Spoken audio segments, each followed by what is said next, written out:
trouble with my last Acer, but this one is a complete POS. That's kind of turned me off on it.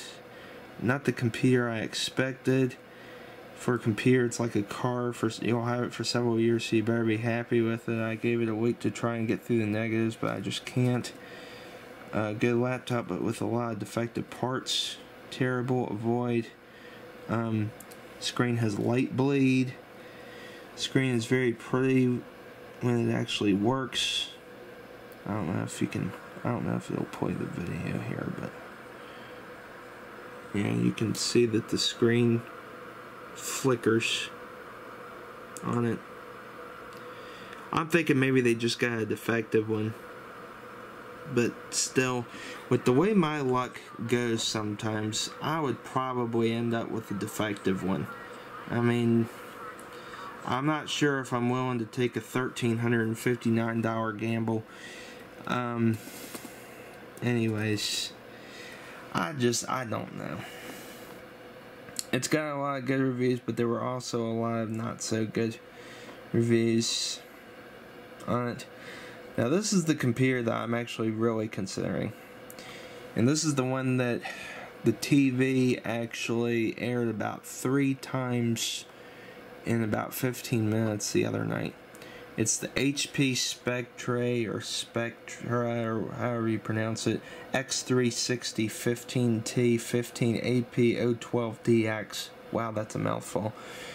15.6-inch 4K laptop.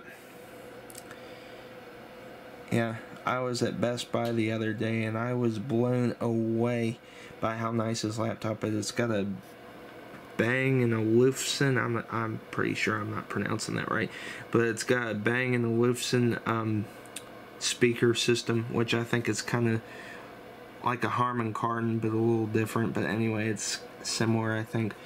Chiclet keyboard, like most laptops do nowadays. But anyway, I watched some videos on the I watched some of my videos on YouTube at Best Buy on this laptop on the Internet Explorer, and Internet Explorer usually there on YouTube is not quite as clear as Google Chrome. Google Chrome is usually a little bit clearer for some reason than Internet Explorer, but I had it on Internet Explorer and I watched my 4K videos and I was absolutely positively blown away by the clarity. And I mean, you got to keep in mind that YouTube actually, what am I trying to say? They degrade your video quality when you upload it. I mean, they compress. That's what I was trying to say. They compress the video when you upload it to YouTube. So what you see is not normally what you get. But I got to tell you, I mean, it was phenomenal how clear it was. And I was just very, very impressed. It was just fantastic.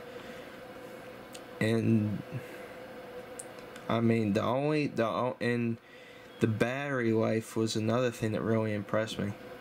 Get this, 9.5 hours.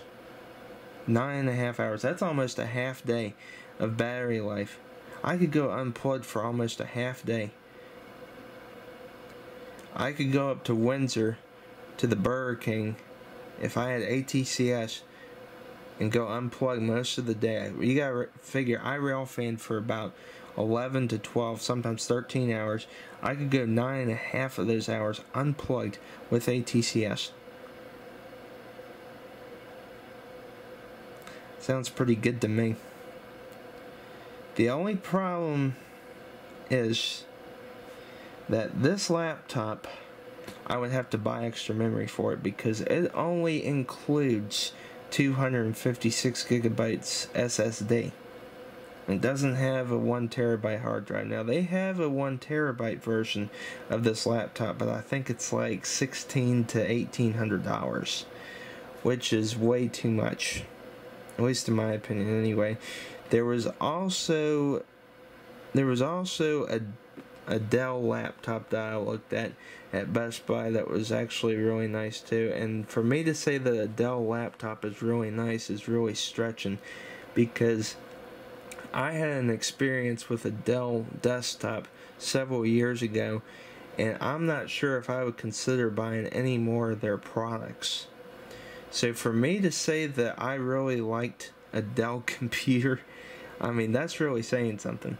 But that laptop was $2,200, and that's more than I paid for my Thunderbird.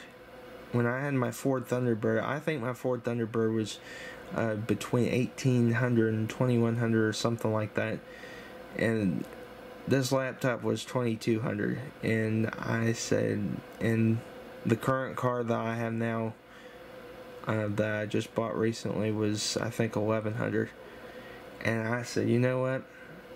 I said, there is no way on the face of God's earth that I am going to pay more money for a laptop than what I paid for a car. I said, that's not happening. Sorry. It's not happening. So anyway, I'm thinking about this HP Spectre X360. There's been a lot of commercials on it. It's really nice. I've always had Toshibas, but I'm thinking that HP is a really good brand too.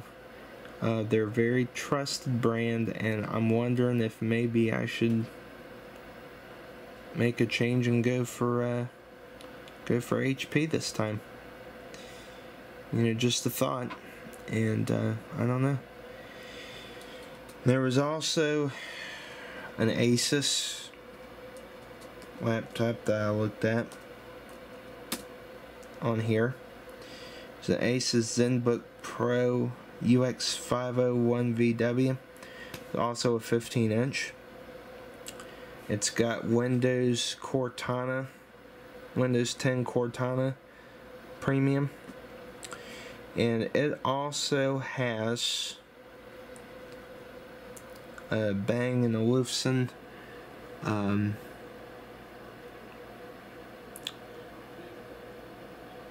speaker system. I hate these ads. Anyways, 512 gig SSD, 16 gigabyte RAM. I don't know if you can see, but the speakers kind of go into the keyboard, which is really weird. But that's how they designed it. But I read some reviews that some Asuses have almost caught fire.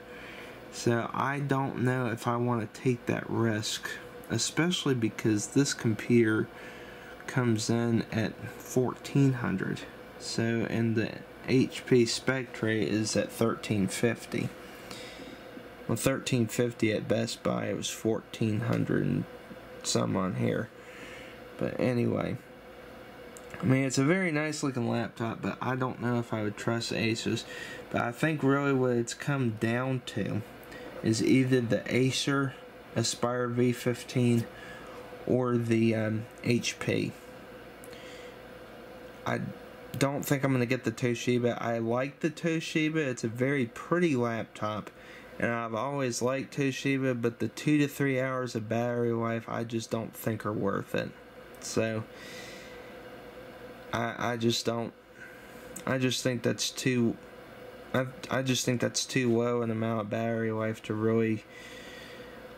I mean, if it had a 6-hour battery life, then maybe I would consider it. But